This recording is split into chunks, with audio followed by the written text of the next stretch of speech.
The Buried Gold of Captain Bob Lee, presented by North Texas Review.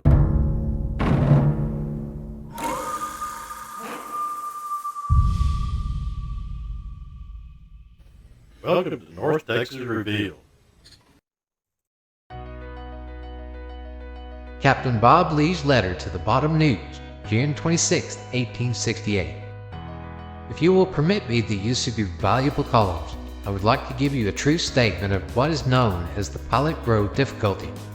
Notwithstanding, there have been no killing in Pilot Grove at all, except for Dr. Pierce. But to begin, I was raised in the state and enlisted in the Southern Army and fought the best I could until the surrender. But I laid down my arms and returned home to live, as I thought in peace the balance of my life. But how badly I was disappointed, as you will soon see. A short time after my arrival home, one night when I was sick in bed, I was arrested by a party of men.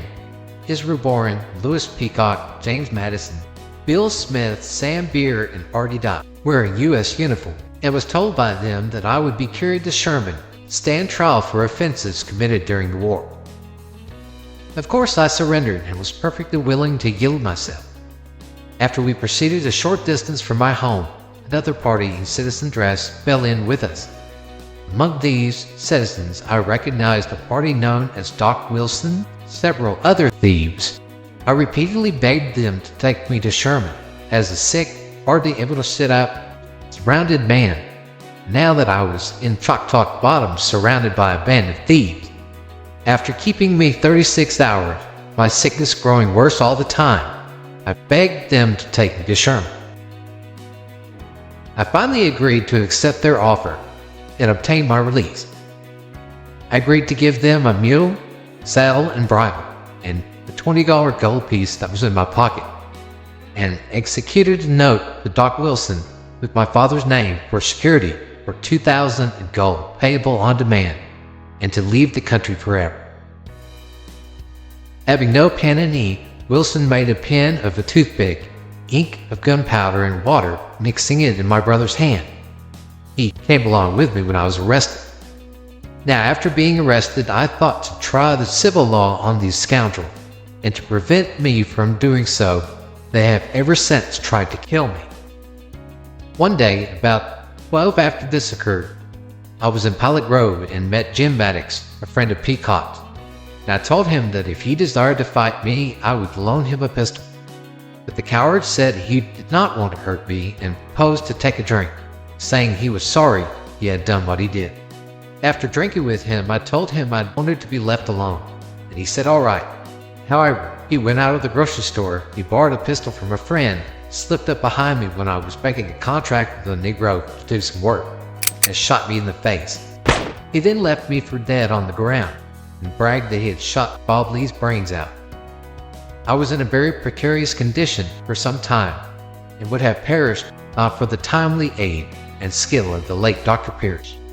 I may add here that the excellent gentleman, soon after my recovery, was called to his gate and brutally murdered in the presence of his family by one of the clan, Hugh Hudson. The doctor's death is attributed to his kindness in taking care of me in his house and nursing me.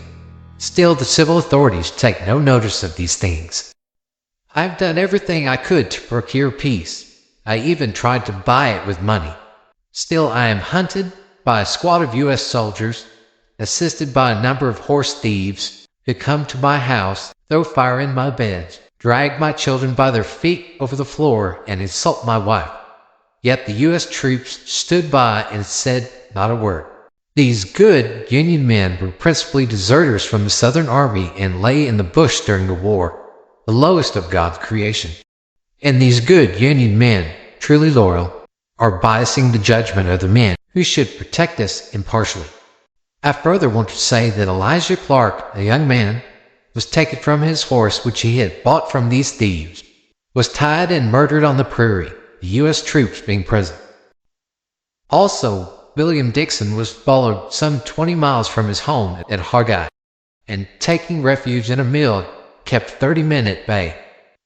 After flirting with death and firing many times at Dixon, the party told him if he would surrender, they would not hurt him. When Dixon came to the door of the mill and threw down his pistol, they riddled him with bullets, the U.S. soldiers being present at the time. They robbed his pockets, turning them inside out, and even took the dead man's spurs. In conclusion, I would like to say that Hugh Hudson received his reward of $300 from the Klan for killing Dr. Pierce, and has since died. Wilson and Maddox have left this country for a new field in southern Texas. Nance, Baldock, Bud Favors, and several others have been killed while pursuing me. Sanders and Peacock have been wounded, the latter twice. Now I will not cease to punish these men as long as I can find them.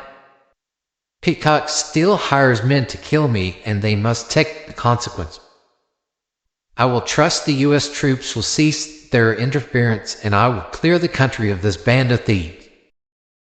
Finally, I am perfectly willing to surrender myself to any impartial civil authority at any time, but will not give myself up unarmed to thieves and robbers.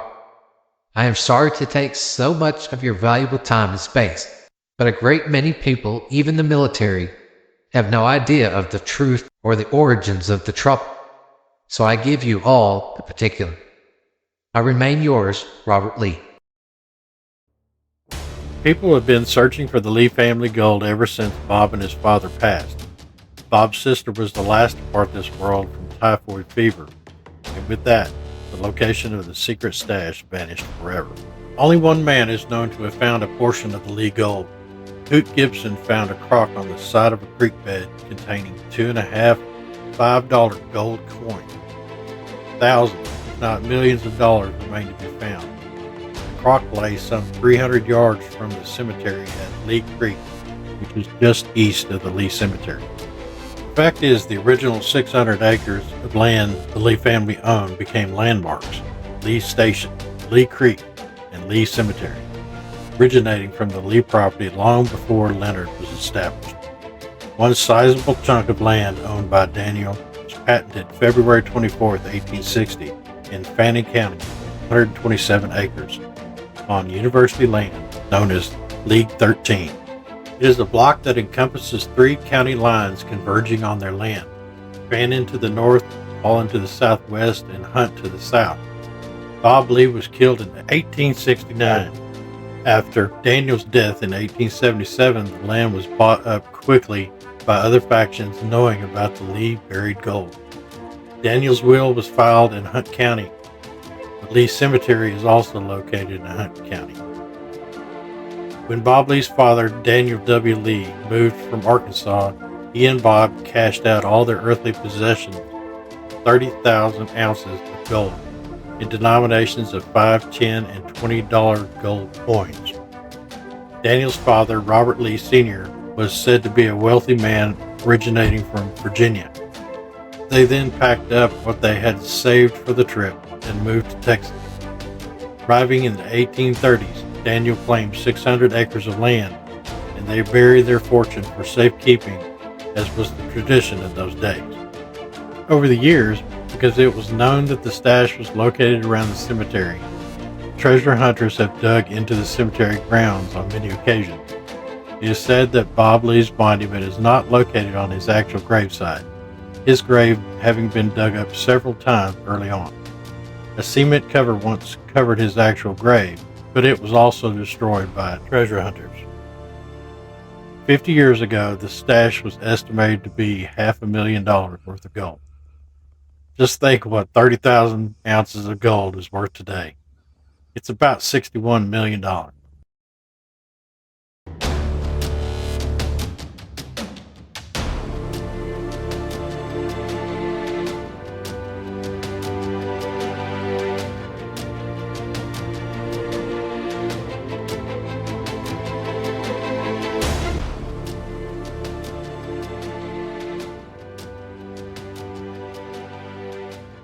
Thanks for stopping by, and remember to like and subscribe.